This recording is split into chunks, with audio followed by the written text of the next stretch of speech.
12-step to quit addiction. Step 1. We admitted we were powerless over alcohol, that our lives had become unmanageable.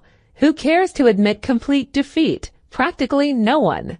Of course, every natural instinct cries out against the idea of personal powerlessness. It is truly awful to admit that, glass in hand, we have warped our minds into such an obsession for destructive drinking that only an act of providence can remove it from us. No other kind of bankruptcy is like this one. Alcohol, now become the rapacious creditor, bleeds us of all self-sufficiency and all will to resist its demands. Once this stark fact is accepted, our bankruptcy as going human concerns is complete. But upon entering AA, we soon take quite another view of this absolute humiliation. We perceive that only through utter defeat are we able to take our first steps toward liberation and strength. Our admissions of personal powerlessness finally turn out to be firm bedrock upon which happy and purposeful lives may be built.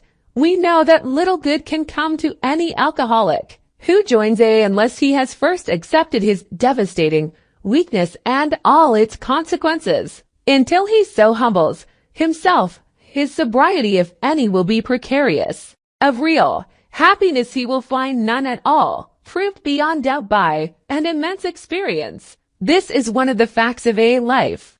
The principle that we shall find no enduring strength until we first admit complete defeat is the main taproot from which our whole society has sprung and flowered. When first challenged to admit defeat, most of us revolted. We had approached AA expecting to be taught self-confidence. Then we had been told that so far as alcohol is concerned, self-confidence was no good whatever. In fact, it was a total liability. Our sponsors declared that we were the victims of a mental obsession so subtly powerful that no amount of human willpower could break it. There was, they said, no such thing as the personal conquest of this compulsion by the innate will, relentlessly deepening our dilemma. Our sponsors pointed out our increasing sensitivity to alcohol and allergy, they called it. The tyrant, alcohol, wielded a double-edged sword over us. First, we were smitten by an insane urge that condemned us to go on drinking, and then by an allergy of the body that ensured we would ultimately destroy ourselves in the process. Few indeed were those who, so assailed, had ever won through in single-handed combat. It was a statistical fact that alcoholics almost never recovered on their own resources, and this had been true, apparently, ever since man had first crushed grapes.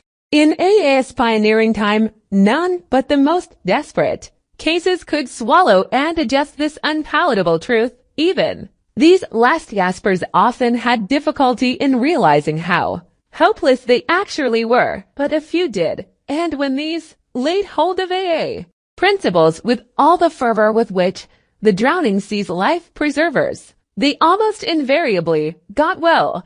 That is why the first edition of the book Alcoholics Anonymous, published when our membership was small, dealt with low-bottom cases only.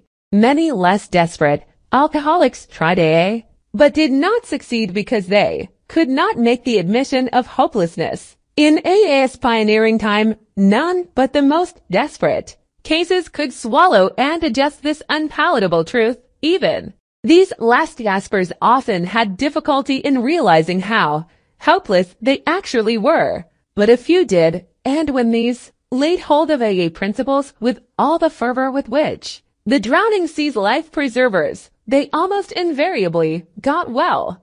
That is why the first edition of the book Alcoholics Anonymous, published when our membership was small, dealt with low-bottom cases only. Many less desperate alcoholics tried AA, but did not succeed because they could not make the admission of hopelessness. It is a tremendous satisfaction to record that in the following years this changed. Alcoholics who still had their health, their families, their jobs, and even to cars in the garage began to recognize their alcoholism. As this trend grew, they were joined by young people who were scarcely more than potential alcoholics. They were spared that last 10 or 15 years of literal hell the rest of us had gone through, since step 1 requires an admission that our lives have become unmanageable. How could people such as these take this step?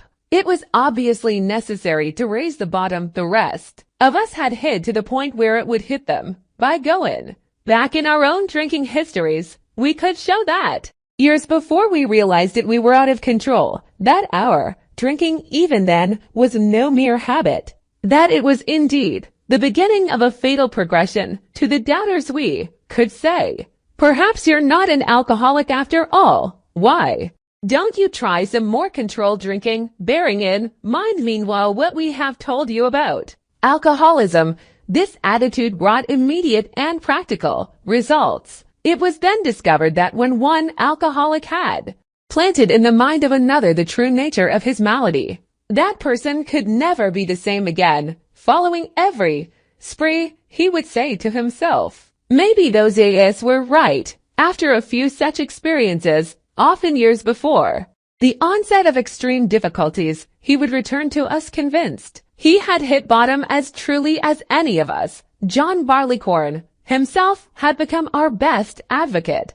Why all this insistence that every A must hit bottom first? The answer is that few people will sincerely try to practice the A program unless they have hit bottom. 4. Practicing AS remaining 11 steps means the adoption of attitudes and actions that almost no alcoholic who is still drinking can dream of taking, who wishes to be rigorously honest and tolerant, who wants to confess his faults to another and make restitution for harm done, who cares anything about a higher power, let alone meditation and prayer, who wants to sacrifice time and energy in trying to carry AA's message to the next sufferer. No, the average alcoholic, self-centered in the extreme, doesn't care for this prospect unless he has to do these things in order to stay alive himself. Under the lash of alcoholism, we are driven to AA, and there we discover the fatal nature of our situation.